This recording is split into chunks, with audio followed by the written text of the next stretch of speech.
Great. We're excited to be back home this week, last home game, and special week as always when it's senior day. I've really enjoyed doing life with this group of seniors, and you think for us, these guys have been here, for a long time. Some 6 years, 5 years, 4 years. A couple of them 3-year guys that are graduating in December. So. Just a great group of people, and really, really proud of them. And I was saying at the press conference after the game, I think a good study would be if somebody would really commit to it, track this group of seniors over the next 20 years. These guys are going to do some fascinating things in their life. So, Larry, maybe make a note of that, pass it down to an intern, all right, who can report back in 20 years. This group, they're just great people. I mean, they're great people. They're incredibly equipped for life. They're graduates. They're all champions. And, they love Clemson. They've had a great experience here. And, obviously this year didn't go the way we wanted to for their final year. But, man, they have been, I've probably learned more about them this year than any of those other years, just because of, the challenges that we've had, and just having to really, handle some adversity and disappointment and things together. So I just love this group of people. I mean, they really are great human beings, and I just think they're going to do amazing things. And as they move forward, I hate it for Walker. Just super disappointed for him, but man, the good Lord gave him 2 more years, because honestly, I didn't think he'd play. We all thought he was done 2 years ago. And he's a miracle, honestly, that he was not only able to come back and play, but to, play at a high level and, to be able to, for the most part, stay available. He played 62 games in his career. I think that's top 7 all time at Clemson. So I hate it for him to miss this week, but kind of ironic that it ended in Kentucky, where it all started for him. Had all of his family there. He's a captain, and a game-winning drive, and had the key block to spring Adam on the long run. So just really, again, all these guys, man, they're just winners, and I love them all, and look forward to having a great day with them in the Valley and honoring them. And then also, obviously, Military Appreciation Day, hence my outfit today. So excited about that. That's always a ton of fun to be a part of as well, just to see how Clemson does it. We have an amazing military heritage here. We have a lot of military families on our team, and parents, grandparents, uncles, aunts, cousins, siblings, etc. So it's just a beautiful week, and I'm glad the game is at 4:30. I think that's kind of unusual time, but I think it's going to be a really great day. You got to get a little bit of the afternoon and a little bit of the evening as well. And great for our fans, just to be able to truly even have more time to enjoy a beautiful day in Clemson. So. Excited about it, looking forward to it. I've got all the respect in the world for Coach Hendricks. I mean, he's as good as it gets. I mean, he's a great football coach. He's a better person, and I've always enjoyed being around him when I've had the opportunity to. So this is it for them. Their last game. Their typical Coach Hendricks team: tough, physical, well coached.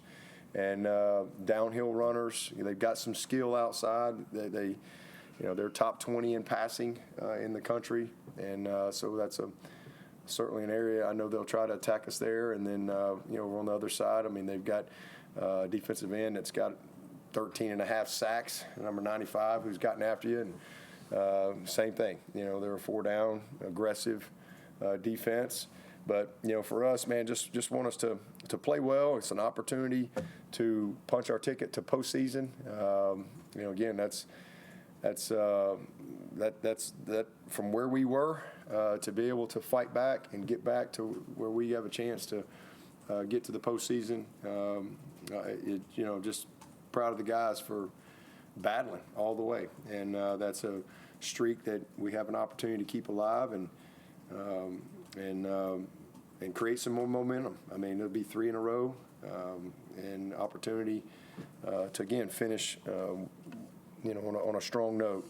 So that's our focus, and just have a great week of practice, and hopefully we'll be able to play some guys as well. Hopefully we'll have we can get some guys in the game that maybe hadn't played as much, but you got to go earn that.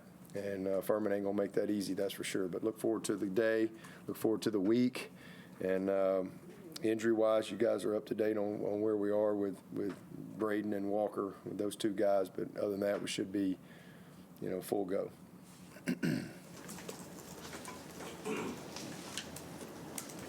Any questions for Coach? As you kind of get down the stretch here, senior day, stuff like that, how much are you keeping an eye on just retention and thinking about next year and conversations with guys who maybe have a decision or just maybe don't have a decision, but there's portal and all this stuff? Yeah. How's that going? Yeah, I mean, that's really, to me, that never stops. That's always just a part of what we do in college football. That's spring, that's summer, that's fall camp, that's in season. It's not just like, okay, this is the week we sit down. I mean, that's always just a part of just what you do. But you'll have deeper conversations with guys. I mean, you're getting NFL grades back, so that's all things that you sit down. Guys have to make a decision. Some guys will have to make a decision on, do they want to go pro, do they want to stay? And then, the portal has been, it's been moved. I'm glad it's not in 2 weeks or whatever. I still don't like where it is, but at least it's just one, and it's better where it is than where we had it. So, in December, you'll have time in December to really process all that type of stuff and go from there. Even with the time, will you expect that teams will have a lot of players say, hey, I'm going to enter the portal in January right after the season ends? For sure. Yeah, for sure. That'll happen. I love the fact that the high school recruiting is not getting disrupted because it was all right there together. So you can really focus on your high school recruits, and then you can focus on what you got to do in the portal. I mean, because like I said, if you can't fill your need, like for us, if we don't get what we need out of the high school pool, or we have a guy that's committed that all of a sudden decommits late, and we've had that happen, and now all of a sudden you got a gap, but now you've got more time to fill that gap, as opposed to the way it was. It was all just kind of right there together. So, but yeah, you'll have, as seasons in and things like that, I'm sure kids will make it known, hey, I'm going to be entering the portal, but you still can't talk to them. But there's still a lot of tampering going on. That's just a way of the world. I mean, it's out there, and we've had people reach out to us, and say, hey, I'm such and such and whoever, and this guy's going to enter the portal, and I know that people are having those conversations and even cutting deals, but not us. We ain't doing that. When a guy enters the portal, then we'll have those conversations. But so we're gonna do it right. So, but yeah, that'll be, and same thing for us. Like when we know what our needs are, I don't have to. It's not like it's some big secret. Like I'll let everybody know. I'll let y'all advertise that for me. Like, hey man, I need a safety. I need a whatever. I'll make sure y'all can put that out there, so people will know. So I don't, we don't have to. Like I said, we're gonna know what we need, because again, we know what we're feeling high school wise, and then who's leaving on your roster or whatever your retention situation there is, who goes pro, all that. So then now in January, like, okay, well, this is our gap, and again, the portal, nothing has changed for us as far as what our approach is. What puts us in the portal is not getting the best high school kid that we want, or a kid decommits late and you can't replace it, like happened last year. So we went and got Will Help, because we had a gap. Or you have a freshman kid that you have to overpay, because I'm not going to overpay for a freshman. I'd rather go get a guy that, I'll pay more for a guy that I know what we got, as opposed to a freshman that we're going to pay these guys well, but there's a threshold that, you put yourself in trouble, because they're still freshmen, and they still have never had a peer, and they've never lived away from home, and they've never had money. So I think there's still a level there you got to be smart with freshmen. That puts you in the portal.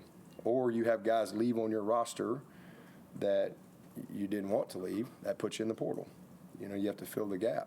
Or you maybe signed a guy that hadn't panned out like you want, or he got hurt or whatever, had the medical, or those are the scenarios. Those scenarios haven't changed, so that's all the same, but the timing is different, which is, again, I don't think ideal, but it's better. It's much better than where it was. You mentioned that there are others out there now networking with agents and cutting deals and all that, and you're adamantly against that. How much of a disadvantage does that put you guys at? I have no idea. Ain't worried about it. I don't care. We're going to do what's right. I don't really care what other people do. Clemson's going to be just fine. We're going to do what's right.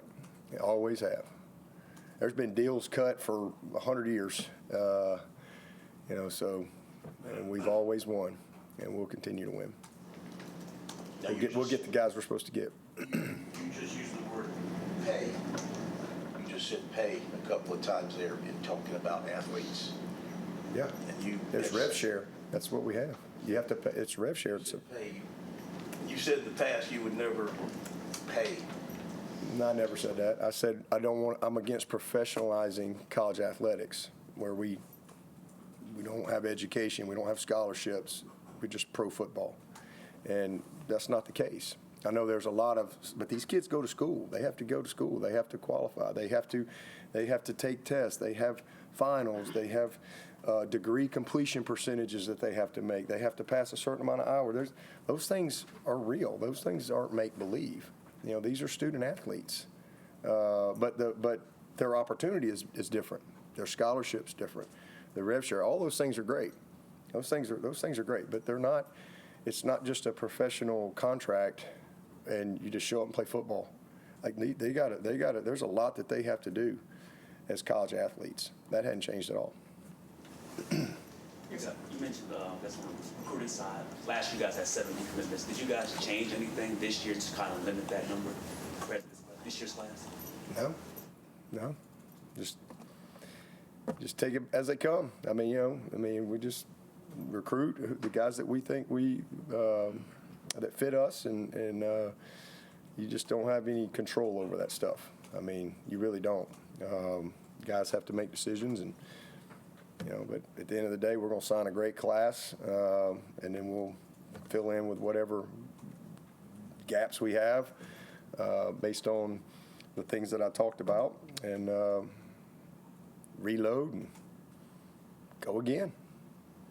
Try to get better. You don't think, though, that things have calmed down with the rev share being there and the rules with the CSC in terms I think all that, I think it's probably going to take a year or so for things to really kind of settle in, because it's all new. The CSC's been in business since July.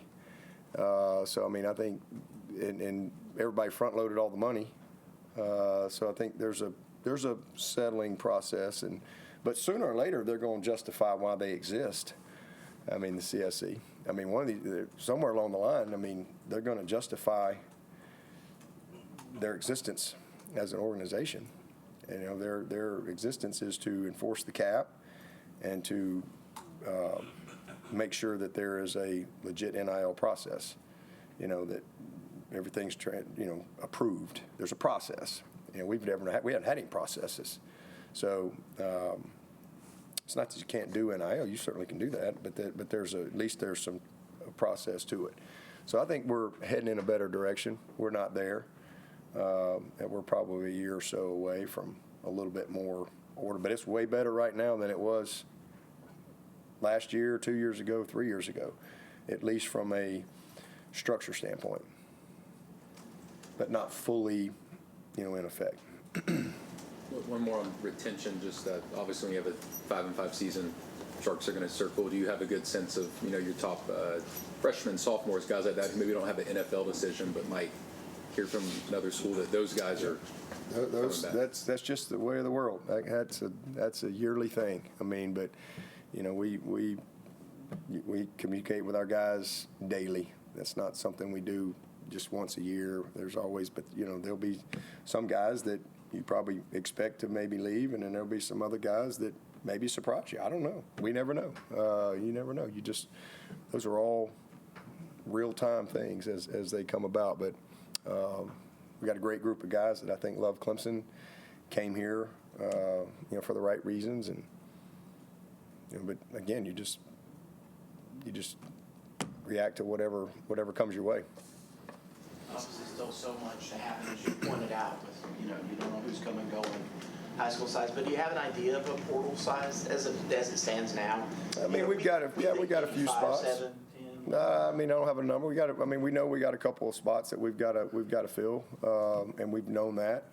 But as far as what that is, I mean, we've led the nation in retention the last 3 years in the craziest time in the history of football. So I would imagine we'll still be right there near the top in the country in retention. I mean, we'll have some guys go pro. We'll probably have some guys move on. But I mean, some guys maybe just want to go play, that haven't really had as much opportunity to play. That's just all part of it. And, we're here to help them. We're here to help them. We got great relationships, and these kids, like I said, they love Clemson. You might have some guys that graduate that may want to go and play. We had a couple of those guys last year, right, that have had a chance to go and play at some smaller schools and have some opportunity. And that's a great thing. Nothing wrong with that. Most of the kids that leave here are graduates, the great majority of them. They want to get their degree here, and then they might move on at some time or another. But, we got to just see how it all shakes out. There's no number. We know right now, like, if everything stayed the same, hey, we know we need a couple of spots, but we'll see how it all plays out. I saw on one of the preview shows a couple of weeks ago a coach saying, well, in this day and age, I have to cut kids. Kids in a high school class, and they don't work out, and we'll tell them they got to go. Would you ever do that? I mean, no, man. As long as a kid does what he's supposed to do here, he's going to have an opportunity to graduate from Clemson. That's just the way it is. I mean, it's going to always be that way as long as I'm going to be the head coach. Kid comes to Clemson, he's a good kid. If he's not a good enough player, that's on us. As long as he goes to class, he's a great effort guy. He's a good citizen. It's till graduation do we part. That's just the way it is. And again, we've led the nation in graduation too the last 3 years. So, and for a long time, we've been top 10 academically around here for 14 years. I mean, we've always, that's the number one thing in this program is graduation. And if a kid doesn't, sometimes kids get hurt. Sometimes you have high hopes for a guy, maybe just doesn't develop quite like you thought.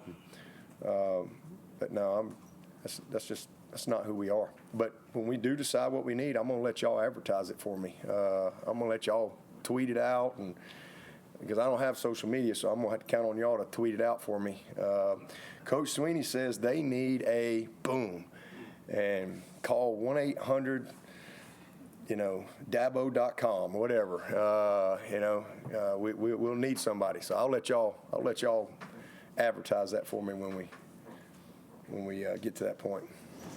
But I don't know. I don't think anybody knows. I mean, you got a good idea of where you are roster-wise, but you guys, who knows? I think this is going to be the first offseason with Kevin Kelly having a full however many months. Like, how is he helping prepare you guys? Yeah, he's great. Kevin's got a great eye. He's, I think, a great evaluator. He's a pro. I mean, 25 years of professional scouting. I mean, that's why we brought him in here. And then he's been front office stuff as well, so he does a great job with Jordan, but not just with recruiting but also opponents, our roster, from just a evaluation, just a different lens from a scouting standpoint. So no, he's great. He's great. He's sharp. He's smart. He's very just cut and dry, and that's just because that's the lens he comes from, from a long, long time.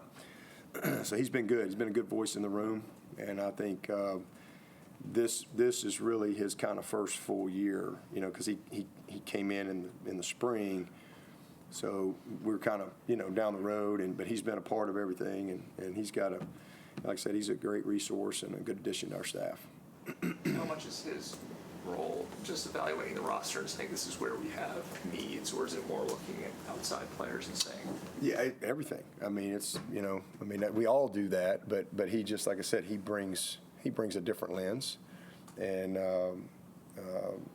25 years of NFL evaluation. So it's all that. It's our roster. It's where guys are developmentally, and his opinion on stuff, and certainly ton in the recruiting. I mean, there's he's a part of every recruit that we evaluate. He's a part of that process. So we don't make offers like lightly here. I mean, hopefully everybody knows that by now. I mean, we're always near the bottom in offers. We're usually the fewest or bottom 3 in offers every year. So we just have a process we believe in, and so and everybody's a part of it. You mentioned how successful these seniors will be 20 years from now. What are some moments this season that allowed you to see how they will be successful down the road? Just how they've handled disappointment, how they've shown back up on Monday. And we've had some really, they could have won every game they've played this year. I mean, they it's frustrating. And they've had a couple of them, down to the last play. And, it just doesn't go your way. It's gut-wrenching. And so just hearing their voice in our meetings, and just how they've articulated things, how they've processed things. It's a very mature group. And then just how they've led, how they've practiced, how they've shown up, no matter what. It's been like I said, you think until you really get in the fight, then you really find out what's under the hood. These guys they're made of the right stuff. A lot of examples, many. This is the first week we've seen kind of Dietrich Pennington, Ian Reed, some of those guys listed on the 2D as far as being primary backups. What have you seen from those guys in practice throughout the year in terms of their development? Yeah, they've done a nice job. We've got good depth there. We haven't really had the depth available much this year as far as we felt like we had 8 guys, counting Brayden, coming out of camp. And I don't know that we've had 8 guys one game of those 8. I think it's been – but the good news is we've always had 5 that we feel good about, or 6. And it's kind of where we are this week. But Elijah Thurman's a great player, not having him. Certainly now with Walker, he's been in and out. Sadler's been up and down. Now Brayden's out. But to be able to, Tristan and Blake and Big Rye and Harris and Sadler, that's a starting 5. Those guys have – so we're fortunate at this point to still have a group that we can run out there like that we have played a lot of football and we value.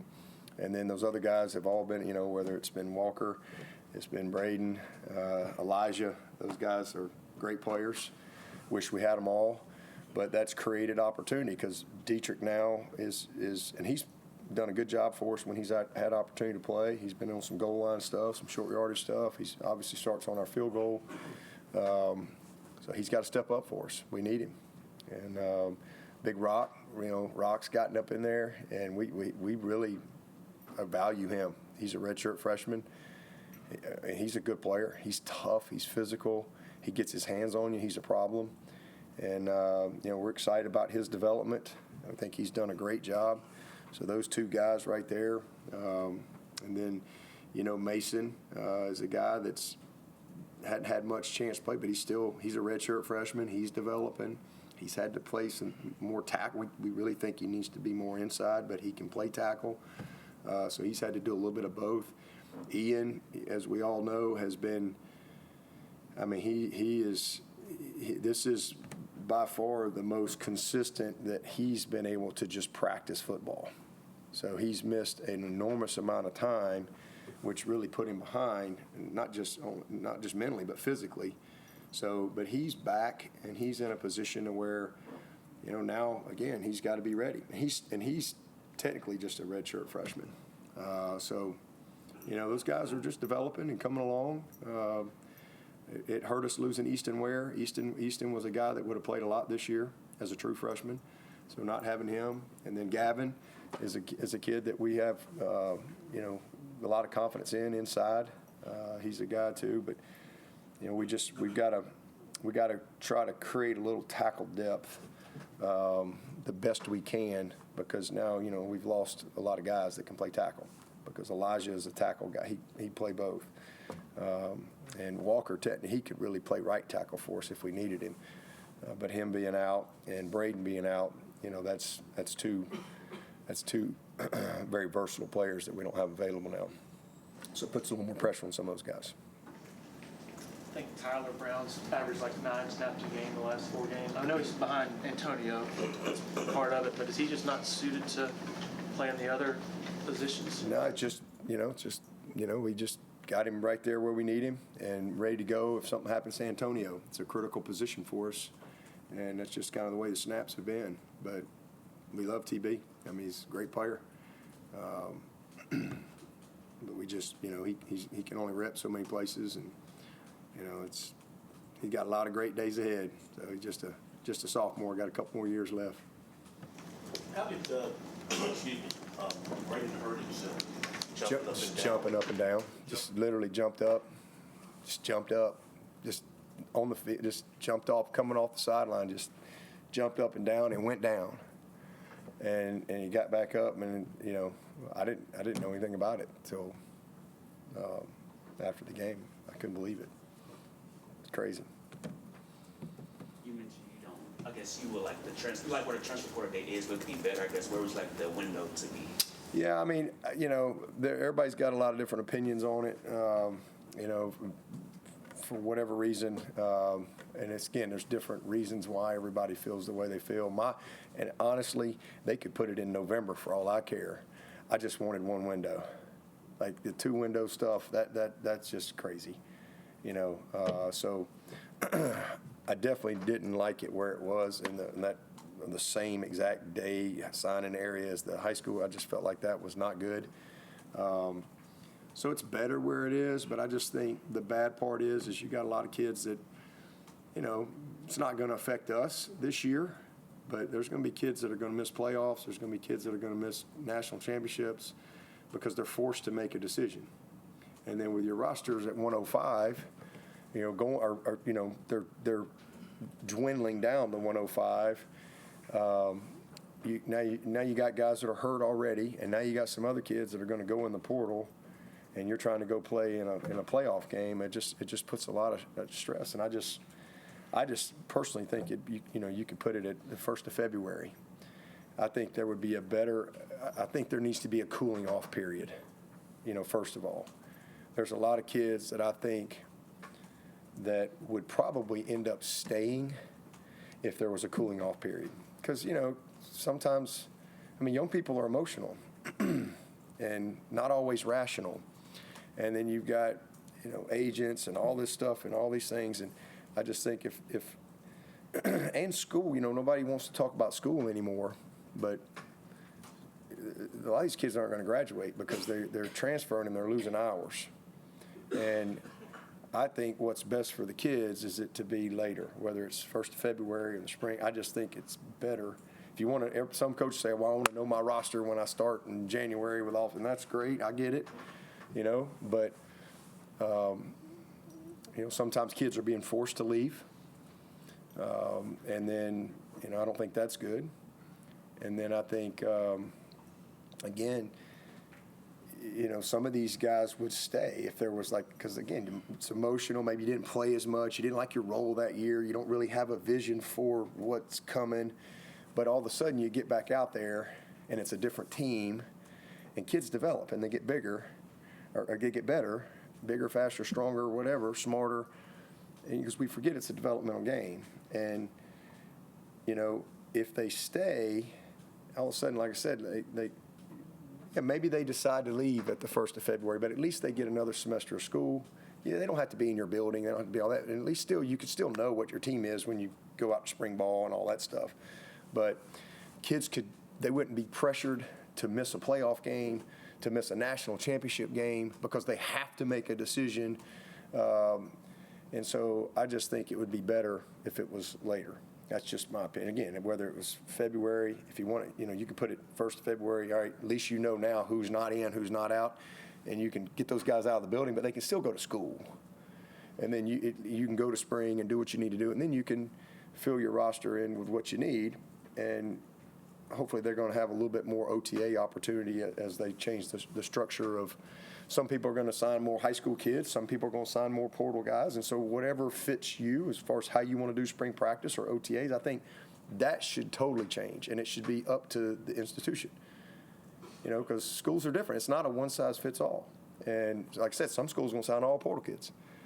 And they may need to do some more stuff, OTA-type stuff in May or June, because they're getting some of their kids there. Those kids that stayed and they got another semester of college, they didn't lose credits. Maybe they graduated, and that matters. And I just think it would be better for the kids if it was at a different time for a lot of reasons. And again, a lot of kids that are leaving, a lot of them would end up staying because they would just, like I said, a cooling off period, time to meet, see a different vision. It's a different team. All of a sudden their confidence grows. And I think a lot of these guys that maybe would have left in January, by the time you get to February, they're like, you know what? Hey, I think I'm going to stick this thing out here. And, I mean, I was talking about that myself. I almost left my redshirt sophomore year. I almost left. And, boy, I'm glad I didn't. The same thing for me. I had a little bit of a cooling off period. If there had been a portal, I would have left. But I was going to have to go down in those days because I didn't want to sit. I was going to have to go down to play right away because I was frustrated. There was a new coach, this guy named Woody McCorvey, and, I didn't get one snap. I went from playing in a game to not even getting a snap in the spring game. I'm mad. I got a bad attitude. I'm immature. I've lost my priorities. Now all of a sudden it's about playing ball as opposed to getting my degree from Alabama and what I went there to do, and I lost my focus, and thank God I stayed. And I just reset my priorities and my foundation to life, and had some people that talked me off the ledge and made me see things from a different lens, and I stayed. And next thing you know, my sophomore year, that same guy it became one of the greatest mentors in my life. He's a father to me, and if I had left, man, I would have missed out on a lot. So I'm glad I stayed. So, and I just think, again, it's the same thing. You coming off a season, you didn't play much, whatever, and now you got people calling and shopping kids. I mean, it's a crazy world, and it's just, and sometimes it's just a price, and kids are making decisions just on that, and then they get there and they don't like who they're doing life with, so now they leave again, and it's a crazy system we've set up. It could be better, but from a timing standpoint, it's better where it is for sure, and I understand why a lot of coaches want it where it is, so they can say, okay, they can have their roster as soon as January starts. They know this is what we got for the year. But I don't think that's the best thing for the kids. It's probably the best thing for the coaches, but I don't think it's the best thing for the player. Aren't two negatives of not having a spring transfer window going to be graduation rates and the kids that they cannot compete for a job in the spring? Absolutely. Like Ryan Linthicum, for example. Perfect example. I was very straight up with him. I said, look, you're going to get the spring. And I said, and if you don't show that you're going to do it and be the guy, I'm going to bring a guy in May. That's deal? Deal. Let's go. I wasn't going to cut him, but I'm just telling you, you're either going to be the guy and show you can do this, or I'm bringing a guy in May. And you can leave if you want, and, man, he's come through for us. He probably would have left in January, because just if he didn't leave then, he might not have an opportunity. So absolutely, I think graduation rates are going to suffer. Would Adam Randall been an example of that? I mean, he had a good spring, so he saw what he could do and became a starter. Absolutely. Adam and I sat down, the day after the ACC championship game because he was going to go in the portal. Because, and he's a great kid. He loves Clemson. He's graduating. He's going to be a graduate and have his degree. And he's like, I just want to go play. And I said, well, why don't we do this? Why don't we give the spring, and I want to move you to running back. What do you think about that? And he kind of looked at me, and I asked him, what do you do best? He said, run with the ball. I said, well, exactly. So let's try the spring. I said, and if it doesn't go like I think it's going to go, and we don't see what I think I'm going to see, I'll help you get somewhere in May. We shook on it, hugged it up. Said, all right, let's go get ready for Texas. And that wouldn't have happened. That wouldn't have happened. Because then he wouldn't have had that opportunity to go and compete and gain confidence and so forth. So, yeah, I think it would be better in a different time. But, again, I don't doesn't mean I'm right. I think I totally understand a lot of the other coaches' perspective, too. I get it. I just think it's better for the players to be able to stay in school, even if they know they're going to leave. And those guys can be removed from the team. They don't have to be in your locker room, but they can still have the academic resources, and they can finish a semester. And it gives them time to really think about where do they want to go? What's the best situation for them? Maybe see what happened at some of these schools' spring practice before they're forced to make a decision. Again, a lot of these kids are being, they have to make a decision with a fire hose, and I don't think that's a good situation. So, but it is what it is right now. It's better. But I hate seeing teams disrupted.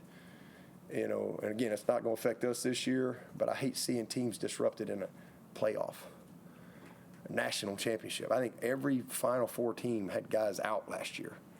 To me, that's just sad. But it's the system. It's not necessarily the kid's fault. It's just the way the system's set up. Any other questions for Coach? Not sure if you've seen it, but Virginia Tech hired James Franklin. Just your thoughts on what he will bring to Virginia Tech and the ACC as a whole. He's a winner. He's a winner. He's won everywhere he's been. He's a good football coach. I've known James for a long time. I have a good relationship with him. Certainly be great for our league, and I think it's a great fit. Similar recruiting footprint as far as what he's been a part of for a long time, and I'm happy for he and Fumi, his wife. They're again. I see him. I've spent a week with them every February for 15 years. So I've known him a long time, but he's a winner. I know people. He hadn't won the championship. He was a play away last year from being in the national championship, but he's a proven football coach, and I think they made a great hire. I think he'll do a great job. Again, great for the league, great for Virginia Tech, and good for the kids that he'll have opportunity to coach. With Jordan Sorrells being a bit of a Furman legend, do you guys have any discussions about him having ties to both you guys and Furman and Interesting. Yeah, I came up last night because it was about 10:45, and me and Matt Luke are in the office, and all of a sudden here comes Jordan Sorrells walking by, and I'm like, wait a minute, you're not here on Monday nights at this. He goes, I'm always here this late on Monday nights. I'm like, I don't ever see you on the coach's hallway this late on Monday nights. And this is some Furman bull crap going on around here. So, yeah, not just him. We got Caldwell. We got Mike Dooley. So it's we got our eyes on those guys this week. It'll be a bittersweet week. And then, Joey Batson, this is his last home game. So he's a senior, too. This is his last, I think it's 29 years. Is that right? It's 29. Yeah, 29 years strength coach at Clemson. And he was a strength coach at Furman. What a career. What a career Joey Batson has had. I can't even express how grateful I am to him because of the job he's done. He's been the engine. He's been the engine, man. The strength coach is with your guys more than anybody. And they get the good, the bad, the ugly, all of it. But he's incredibly loyal. He's incredibly loved by all these players, former and current. And I'm going to miss him. But he's excited about, just moving on from this role that he's been in for a long, long time, and so it'll be a special day for him too. 29 years. You still communicate with Chad Morris? Yeah, absolutely. Yeah. Does he want to coach again? Chad? Yeah. I have no idea. You have to ask him. I talked to Chad a good bit. I've communicated with him some this year with Chan because of Chandler, and Tony. I've been pulling for those guys. And I think Jeff Scott went up there. They sent me a picture. He and Jeff were up there together for one of the games. I don't remember which one it was, but yeah, excited pulling for Virginia, man. I hate to say it, but I got to pull for my guy Tone. I mean, I'm so happy for them, and hope it works out. And Chandler, I mean, I've known Chandler for his whole life. I mean, he's done a heck of a job. It's been fun to watch. Yeah, I don't know what Chad wants to do. I have no idea. Do you feel like the lack of a consistent running game has been one of your biggest frustrations on offense this year? Yeah. I don't think we've run the ball as well as we needed to, and we hadn't been as good on third down as we need to be. Definitely a couple areas that we got to improve. We'll ask players as they come through here today and tomorrow about Senior Day. What about for you as a head coach? Is it different for you at the bottom of the hill on Saturday than it probably is for any other Saturday? What's it like for you at the bottom of that hill? It's emotional. I mean, it's emotional because again, this isn't a transactional place. This place is relationships, and I'm a relationship guy. I always have been, and man, I love these guys. I mean, this is life. I mean, I spend more time with these people than I do, my wife. You just to see that the best part of my job, I've always said, is seeing the transformation in a guy's life through this journey and process of football and competition and failure, but just seeing them completely grow into these equipped men from when I meet them, because I always meet them when they're high school kids and they're young, and some of them I meet even earlier than that. I mean, some of these guys I've known since middle school, but you meet them and they come in and you just watch them grow and mature and change. I mean, it's amazing. Like a guy like Woodaz. I mean, here's a guy that played quarterback and safety, and you see him come in and just completely grow into this. He's a great linebacker, but he's a great man. Like he's a great human being, and they see him how they just handle themselves in the community, the type of leaders they become within your program. I mean, it's so different. It's so much fun to watch. It's so much fun to watch. I mean, Walker Parks, from the first time I saw him in high school camp, he literally right outside this door, he cried just in this end zone right here. I offered him a scholarship, and he literally cried like a baby because he wanted to come to Clemson so bad. And man, he's been here for 6 years and would stay another 6 if we'd let him. I mean, he's and I mean, he's met probably his future wife here. I mean, it's just, you get close to their families. Again, it's not.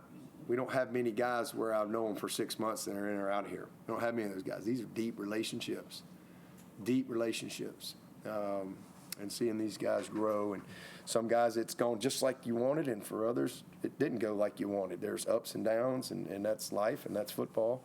But that's a big day, and it's a big moment, because they're big, strong dudes, but it hits you. It hits you when this is your last time you're going to get to play in the Valley in an environment like we have here, and to be a part of something so unique like Clemson and the traditions here. But that's a part of our purpose here. Graduation, equipping them as men, having a great experience. And these guys have had a great experience. And then also winning a championship. And every one of these guys run down that hill has won a championship. Every single one of them. So I'm proud of them. And again, so it's emotional. I mean, it's an emotional day because I look at all these guys as my sons. That's just how I look at them. That's how I coach them. That's exactly how I coach them. Like all their last name is Swinney to me. I don't treat them any different.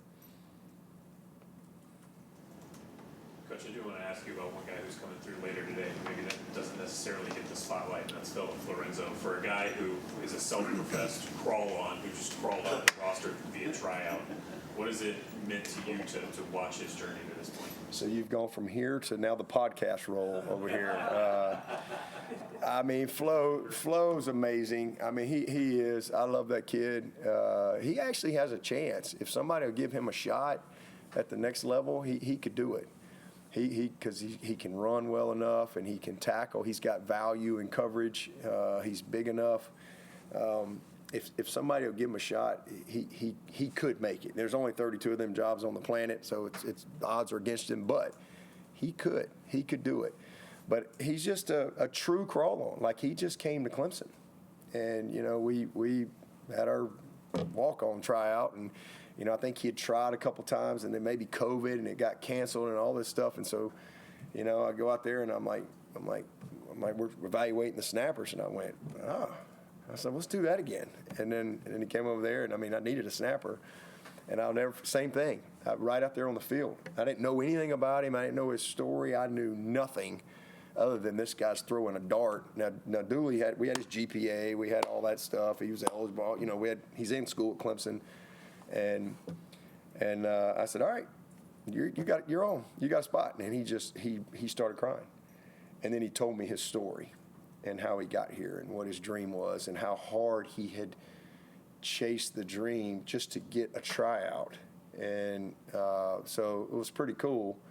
And then, man, you talk about a guy who's taken advantage of this program has a lot of resources that we provide for our players holistically. And he's been a sponge. I mean, he has absorbed every resource that you could possibly have, from Paul Journey to the academic resources to social life on campus to student government type work to SAC, all that type. I mean, like, he's involved in every aspect, and he's just grown into this very confident leader, and I'm proud of him. And my heart broke for him when he said one mistake, and he thought he was out of the game. I think he thought he was fired. Because Casperson was getting ready to go, and I'm looking for Flo. I said, where's Flo? Y'all get me Flo. And I think he thought I was fixing to rip him. And he comes over there, and I'm like, what are you doing? And he's just looking at me, and I was like, because he didn't. I said, you're going back in. I was like, you've had one mistake in 5 years, man. Come on, you're going to go out there and you're going to throw a dart. And I'm glad it worked out that he had that opportunity. Because he just takes so much pride in it, and that's another great example. That's life. Hey, you go back at it. You get back up and you go again, and you don't let what just happened define you. You get back to everybody fails, everybody can make mistakes, everybody can whatever. And but that was pretty cool to see him go back out there, and I mean a laser right on the hip, and we had to have the perfect punt. And we get the perfect punt, and Ronan goes down there, and we get the perfect tackle, and it was a huge play in the game. So I love Flo. Flo's he's a great story. He's a Clemson man through and through, and he's one of those guys that, like I said, there's no telling what he'll do in his life, but he'll give back to Clemson for the rest of his life, and that's pretty cool. Anyone else for Coach? How much behind-the-scenes work are y'all doing on South Carolina this week? Is anything beyond your normal? We just locked in on Furman. I mean, we just Looking at video or anything like that? we just one at a time. We just try to beat. Checking the stats or checking their injury list or No. not reading Gamecock Central or Big Spur or anything? I don't read none of that, but I'm just locked in on the Paladins. That's it. That'll get here when it gets here, and be a heck of a game down there. Great opportunity there. So, but we got to lock in. They got a game. We got a game. That's what you better focus on. As far as these games against FCS schools and state FCS schools, are you hopeful they'll continue as conference schedules continue? I mean, I do, because I think it's great for them, for the league. I think it's great for our state, and but it's really great for that level of football. For them to I mean, everybody's challenged financially, especially at that level. So I think it's a great opportunity, but it probably will go away at some point. That'd be my guess. I don't have a crystal ball, but I think we're probably going to all be looking at a whole different structure in 3 to 5 years, be my guess. But we'll see. Hopefully I'm still around in 5 years and we can say, oh, yeah, remember we talked about that. No. We'll still be going to school, though, Phil. We got a responsibility to educate our young people in this society. Got a responsibility. Still be paying them. Rev share, sharing. How much that moment with Florenzo on the sideline go back to your moment with Terry Don when he looked at you and said, I've never believed in you more than I believe in you right now? I mean, I didn't really think about that. I mean, I guess similar. Has you found that moment, though, there has resonated, you know, kind of like with you and your players or whatever? Yeah, oh man, yeah. That moment of conviction from Terry Don Phillips, from Woody McCorvey and Gene Stallings when I was a player, to when I got hired at 26, you know, I mean, Coach Stallings could have hired pretty much anybody he wanted to hire. And, you know, I'm sure he got a lot of heat, too, for hiring a GA. But he hired somebody he believed in, you know. In fact, I called him, I don't know, whatever. He hired me on Groundhog Day, February 2nd. And he made me wait until Valentine's Day. So those have been 2 big days of my life, like, and I got saved on February 3rd. So Groundhog Day is February 2nd. And so Kath always wakes me up in the morning and says, happy hiring day, you know, and gives me a kiss. And then my salvation day is February 3rd, 1986. I was 16 then, but Coach Stallings, I think I've told you that story. He called me in on the 2nd, and he's like, I'm just ready to go tell the world. I got, like, because they've been, you know, he'd been this job, and everybody you hear about all these people. I mean, it's like, you know, every big name in the country was supposedly going to get this receiver job. And tight end. I was receivers and tight ends. But he was going to get this job, and he calls me in, and I was looking for a job because I just finished my 3rd years of GA. I got my MBA, and so I'd have gone to Alaska. I was ready to run my own room, and next thing you know, he sends word he wants to see me, and I had no clue. And he tells me he wants to hire me, and he tells me why. And I'm just like, I mean, I just want to crawl over the desk and jump on his lap, man. I'm like, I'm just like, in my mind, I'm going, I can't even believe this is happening. And then he goes, and then he tells me, if I hear you got this job before I announce you got this job, you ain't got this job. I'll announce you got this job when I'm ready. And I mean, I'm like, and I don't even, you know, I didn't understand the processes. I didn't know. I'm ready. So I literally had to threaten our marriage. You know, he said he said, you can tell your bride. And that's it. So I went, Kath was teaching at the community college, and and so I went to her office at the school and locked the door on Groundhog Day. It was actually snowing, and I told her what was going. She's like, and then I said, look, like we can't tell a soul. And he announced it on Valentine's, and so that was a pretty cool moment for me. But I'm sure he caught a lot of grief, you know, when he hired me. But he was conviction. But I called him. So 25 years later, whatever, it was just a few years ago, and I called him driving home just to say, I know you don't remember this, but 25 years ago today, you changed my life, and I just want to tell you I love you and I appreciate you. And he goes, well, I guess I made a good decision. You know, that's a classic Stallings line, and the cool thing is, I didn't know at the time, but his granddaughter was on staff at Arizona, and I guess it just gotten let go. That was when Sumlin was there, and they had just gotten let go, and new guy came in, didn't keep anybody or whatever, and he started telling me, and so I actually hired his granddaughter 25 years later on the exact day he hired me. So kind of a pretty cool full circle. Anna Kate, if y'all know Anna Kate. All right, thank you, Coach. All right, appreciate it.